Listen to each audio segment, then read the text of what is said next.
In this video, we're going to take a look at the CA2198-W. It's an exterior light that will sense motion from night till morning.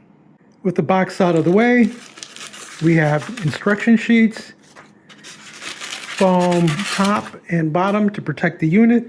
Now, this unit does not come with bulb, so it's not one of those integrated LED units. It's just whatever you want to use as a bulb. You get a globe with a cage, the actual fixture itself,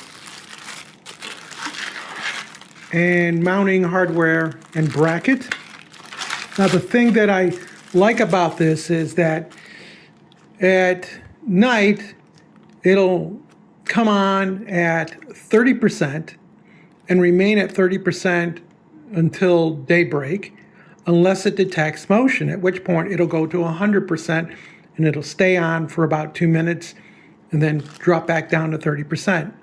If you prefer not to have that type of night light going all night long, then you can actually switch it so that it's just in pure motion detection mode and the light is off until it detects motion. Then it comes on at full brightness for 2 minutes and then resets. It's kind of the best of both worlds. I want to use it as a motion detector without the night light option. The globe itself has little bubbles in it, which gives it a nice texture when it's actually lit. It's glass with a real metal frame to protect it. Speaking of protection, they've done a really nice job at just protecting everything during shipment. When placed at a height of about 6 feet, the motion detector has a range of about 40 feet and can cover a view of about 220 degrees. It's sensitive to sideway motion and also incoming motion, though it tends to be least sensitive to motion coming towards and away from the sensor. When it comes to light bulbs, maximum of 60 watts is what you can use. The fixture itself is constructed out of metal with the exception of the motion detector and the bulb holder. Overall finish is very nicely done, although I did notice this nick. The paint wasn't penetrated, but there's just a nick in the metal, and I'm thinking this probably occurred prior to shipment because it sits in this foam and it's very well protected. Installation should be fairly straightforward. You have a black, a white, so your load, your neutral, and ground, and that's it. That's all you have to connect. So if you're replacing an existing light fixture, this should be a fairly easy swap out. Before we go to install this, you're gonna have to take off this curled nut here, and then there's a little plastic washer. You're gonna have to remove that and set that aside. Do the same for the other side. That'll separate the fixture from this bracket. And this bracket has 2 screws coming out, which are the screws that are going to go on the back of this, protrude through here, get attached with the nut and washer that we just saw. Then they give you, in the kit, in the hardware, there's 2 additional screws. And these are going to hold this bracket to the box where the old light fixture was. So you're going to have to mount this, and hopefully you have a metal box there or a plastic box. And the trick is to make sure that these 2 screws are horizontal, because if you mount it like this, then your lamp's going to mount something like that, and we don't want that. So that's the beauty of this bracket, is that it gives you lots of play. So you should be able to find a way of mounting so that these 2 screws are horizontal. Once we do that, we take the wires from the fixture, made into the wires that are feeding that opening, and we use our wire nuts for ground, neutral, and then the black wire, which is the load side, making sure that circuit is off.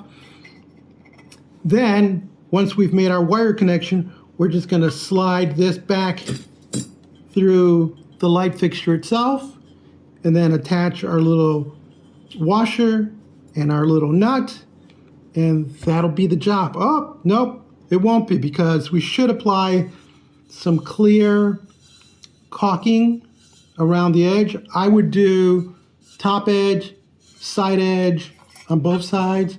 I would not do the bottom edge because that way if water does manage to get inside, you want it to find a way out. You just don't want it to build up in here. Let's see the fixture we have to remove outside. Here's the existing fixture that I will be replacing. And it's a decent fixture, just a little on the dim side. Plus, it's only switchable. And I like the idea of having a light come on should someone walk into this area. It just would help for them with getting keys out and getting into the lock. This doesn't do that. It's only switched from the inside. So this new fixture should present us with better options. In taking a closer look to see how we're going to disassemble this fixture, there are 2 screws and there's caulking up here. And there might be a little bit of caulking on that screw, so we're going to have to remove those 2 screws, which I believe will allow us to pull this fixture away from the mounting on the wall. I don't see any other physical connections, so that might be all we have to deal with. Of course, make sure that the circuit that's feeding this is off, because you don't want any live wires in here. I've removed the 2 screws. I've cut the silicone, and so now I'm going to see if this just, it just pries off. We see our old connection there. We have white, black, and ground. So all I'm going to do at this point is, see those wire nuts, the orange wire nuts? I'm just going to take those off and break these connections so I can free this fixture, which at the moment I'm going to lay it against the brick wall here. This wire will hold it in place, so that won't be a problem.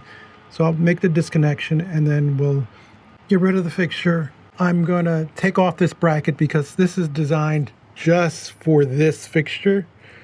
But you see where we've made our connections before that gave us the horizontal plane. That's what we're going to want again. So while I won't repurpose these screws, I'll just use everything that came with the new kit. This is probably where I will go in that same location. I'm going to use this tester to make sure that I'm not working with a hot circuit and that there's no live wires.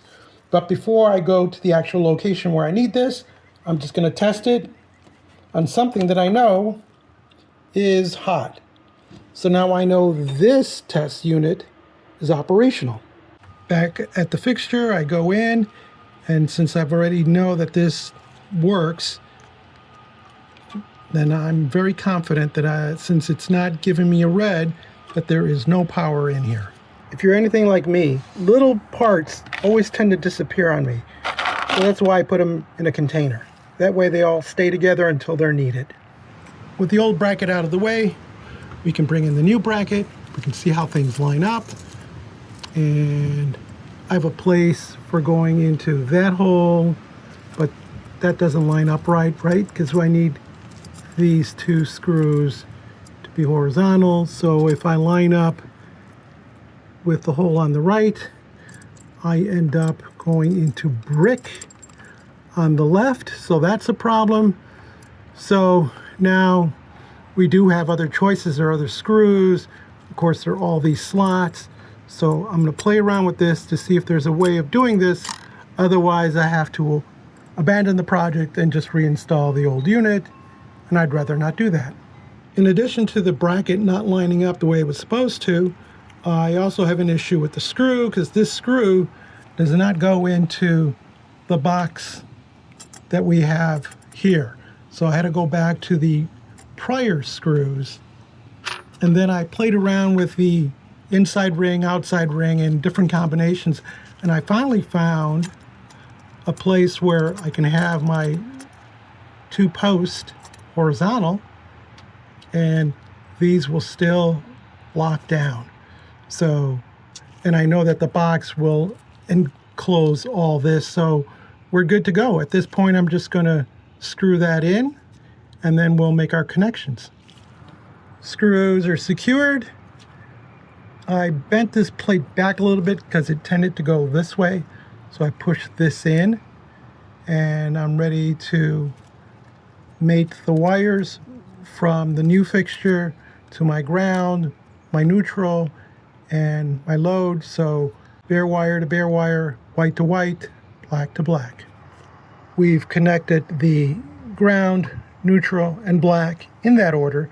And now I'm going to push these inside, and then we're going to attach the fixture.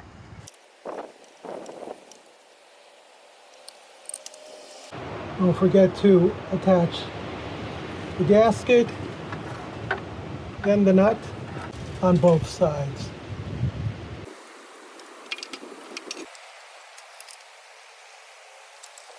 So the screws that they give us are deep, more than what we really need, which presents a little bit of a problem because I have some play in here.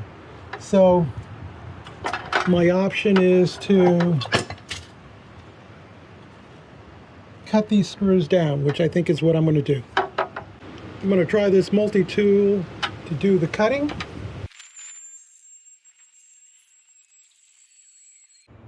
The problem I'm having is the screws vibrating at the same oscillation as the blade, so we're not doing a lot of cutting. Well, the Dremel multi-tool was the wrong tool, but the Dremel rotary tool with a cutting wheel was perfect. I was able to cut down the screws to a size that works. So now I'm going to do is put on the gasket and put on the finger screws, and this portion should be done. We've attached a dimmable bulb that's rated for outdoor use, and then all that's left to do is attach the glass and cage. The cage attaches via, again, these little like acorn screws, and there's a gasket, so you're going to need that gasket to be on top when you insert this so that water doesn't get into the unit. As you can see, the washer is on the top side and then the acorn, and you just hand tighten. No tools necessary for this. And then you do the same thing for the other side with the gasket, and then attach the fastener. And except for energizing the unit, we are done. We've caulked the top and the sides. I've left the bottom open, so in case there is infiltration of water, it has a way of getting out. Here you see the detail on the lens, which has little bubbles streaking through it. So that should make for a nice look at night when the bulb actually is lit. I've set the light so that it only comes on when there's motion without the dimming mode. By default, the light fixture is always in the dim mode at 30%, and then goes up to 100% when it detects motion. If you want to switch it so that it only comes on when there's motion without dim mode, while it's on, flip it off, flip it on, flip it off, flip it back on. Now it will only turn on at 100% when it detects motion, and otherwise it'll be off. So let's see what happens when I walk towards it in the dark. There we go. It fully works, and it's attractive to look at, minus the fact that we just need to put in a different bulb. And you'll notice that there's a red light blinking on top, letting you know that it's detecting motion.